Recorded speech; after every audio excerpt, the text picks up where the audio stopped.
கிச்சனில் இன்றைக்கி நம்ம மாம்பழம் தான் கண்டிப்பாக அந்த ஜூஸ் நீங்களும் ட்ரை பண்ணி பாருங்கள். வாங்க இது எப்படி செய்யலான்னு பார்க்கலாம். இதுக்கு வந்து கடல் பாசி எடுத்து 5 நிமிஷம் ஊற வச்சு இது நல்லா கரையை விட்டு எடுத்துக்கணும். இதுலேயே தேவைப்படுற அளவு சர்க்கரையை சேர்த்து கரையை வச்சு ஆற வச்சு இதை வடிகட்டி ஒரு பிளேட்டில் சேர்த்துட்டு ஆறினோடனே ஃப்ரிட்ஜில் ஒரு 1/2 மணி நேரம் ஸ்டோர் பண்ணி எடுத்துக்கணும்.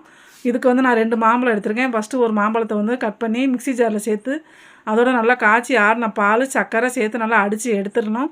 அடித்து எடுத்துகிட்டு அதை ஒரு பவுலில் மாற்றிக்கணும். இன்னொரு மாம்பழத்தை பொடிசாக கட் பண்ணி வச்சுக்கணும். இப்போ ஜல்லி நல்லா ரெடி ஆகிடுச்சு. நம்ம வேணுங்கிற அளவுக்கு வந்து பீஸை கட் பண்ணி எடுத்துக்கலாம். இப்போ மாம்பழத்தை அடித்த மாம்பழத்தில் நல்லா கெட்டியாக காய்ச்சி ஆறின பாலை ஃப்ரிட்ஜில் வச்சு எடுத்திருக்கேன். அதிலே சர்க்கரையும் சேர்த்தாச்சு. இப்போ அதை வந்து மாம்பழத்தில் சேர்த்து கட் பண்ணி வச்சுருக்க மாம்பழம், ஜல்லி, சப்ஜா சீட், பாதாம் பிசின் நல்லா கலந்து விட்டுட்டு இதுக்கு தேவையான அளவு ஐஸ் கூப்பும் சேர்த்து நல்லா கலந்து விட்டுறலாம். இப்போ இது ஒரு டம்ளரில் சர்வ் பண்ணி பாருங்கள். டம்ளரில் சர்வ் பண்ணையில் கொஞ்சம் மாம்பழம் ரோஸ் சிரப் சேர்த்து சாப்பிட்டு பாருங்கள். செம்மையான டேஸ்ட்டில் இருக்கும். கண்டிப்பாக நீங்கள் ஒரு முறை ட்ரை பண்ணி பார்த்துட்டு எப்படி இருக்குன்னு சொல்லுங்கள். இந்த வீடியோ பிடிச்சிருந்தா மறக்காமல் எங்கள் சேனலை சப்ஸ்கிரைப் பண்ணிவிட்டு பாருங்கள்.